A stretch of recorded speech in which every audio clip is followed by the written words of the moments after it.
Hi friends, இன்றைக்கி நம்ம பார்க்க போகிறது சில வகையான சிறுதானியம் இருக்குங்க. நிறைய பேத்துக்கு இந்த சிறுதானியத்தை பற்றி நிறைய தெரியாது, அவேர்னஸ்ஸே இல்லை. நம்மளாம் பழங்காலங்களில் மறைக்கப்பட்ட ஒரு விஷயங்க. நான் திரும்பி ரீக்ரியேட் பண்ணுறதுக்காக நான் இந்த நிறைய பேத்துக்கு இந்த சிறுதானியமும் இந்த சில வகையான அரிசிகள் தெரியாதுங்க. அதை நான் இந்த வீடியோவில் ஷேர் பண்ணியிருக்கேன், நீங்கள் பார்த்து தெரிஞ்சுக்கோங்க. அது மட்டும் இல்லை, இது ஃபுல் வீடியோவும் நான் உங்களுக்கு கூடி சீக்கிரம் போடுறேன். இது என்னென்ன அரிசி இருக்குங்கிறது நீங்கள் அதை சமைச்சு குழந்தைங்களுக்கும் கொடுங்க. ஃப்யூச்சரில் உங்களுக்கு நீங்களும் சாப்பிடுங்க, ஹெல்த்தியாக இருங்க. நம்ம முன்னோர்கள் பயன்படுத்திய சில வகையான அரிசிகள் இதில் ஷேர் பண்ணியிருக்கேன், பாருங்கள். இந்த அரிசி பார்த்திங்க அப்படின்னா சிவப்பு அரிசின்னு சொல்லுவாங்க, ரெட் ரைஸு. அடுத்து பார்த்திங்கன்னா சோளம்ங்க. சோளம் வெள்ளை சோளம், நம்ம நாட்டு சோளங்க, பாரம்பரியமானது. அடுத்து பார்த்திங்கன்னா மட்டை அரிசி, கேரளாவில் ரொம்ப ஃபேமஸாக இருக்கும். கடைகளில் ரோஸ் அரிசின்னு சொல்லுவாங்க, இது ஈஸியாக கிடைக்கும்.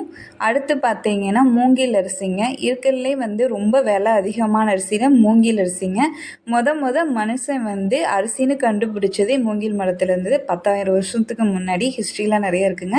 இந்த அரிசி பார்த்திங்க அப்படின்னா குடவாளை அரிசிங்க. இந்த அரிசி இதுவும் அப்படி தான் இருக்கும், ரெட் கலரில் இருக்கும். அடுத்து பார்த்திங்கன்னா திணைங்க. திணை மேக்ஸிமம் எல்லாருக்கும் தெரிஞ்சிருக்க வாய்ப்பு இருக்குது. தேனும் திணைமாவும் முருகனுக்கு வந்தது. அடுத்து பார்த்திங்கன்னா காட்டு யானங்க. இது பார்த்திங்கன்னா பாருங்கள், கலர் கொஞ்சம் டார்க்காக இருக்குது. இது பாருங்கள், இதுக்கு மேக்ஸிமம் எல்லாருக்கும் தெரிஞ்சிருக்கும், கருப்பு கவுனி அரிசி. இது ரொம்ப நல்லதுங்க உடம்புக்கு. இதில் இருக்க எல்லாமே உடம்புக்கு ரொம்ப நல்லதுங்க. இது பார்த்திங்க அப்படின்னா பூங்கார் அரிசிங்க. இதுவும் சமைச்சு சாப்பிடுவாங்க. எல்லா அரிசியும் சமைச்சு சாப்பிடுது. அந்த காலத்தில் எல்லோரும் பயன்படுத்தின அரிசிங்க. இது மாப்பிள்ளை சம்பா. மாப்பிள்ளை புது மாப்பிள்ளை வந்தாங்கன்னா இது தான் சமைச்சு கொடுப்பாங்க அந்த காலத்தில். இந்த அரிசி சாமை அரிசிங்க. இதுவும் இப்படி தான் இருக்கும், குட்டி குட்டியாக இருக்கும். இந்த அரிசி பார்த்திங்கன்னா காட்டு கம்புங்க. அடுத்து பார்த்திங்கன்னா வரகு அரிசிங்க. வரகு பியூர் ஒயிட் கலரில் இருக்கும்.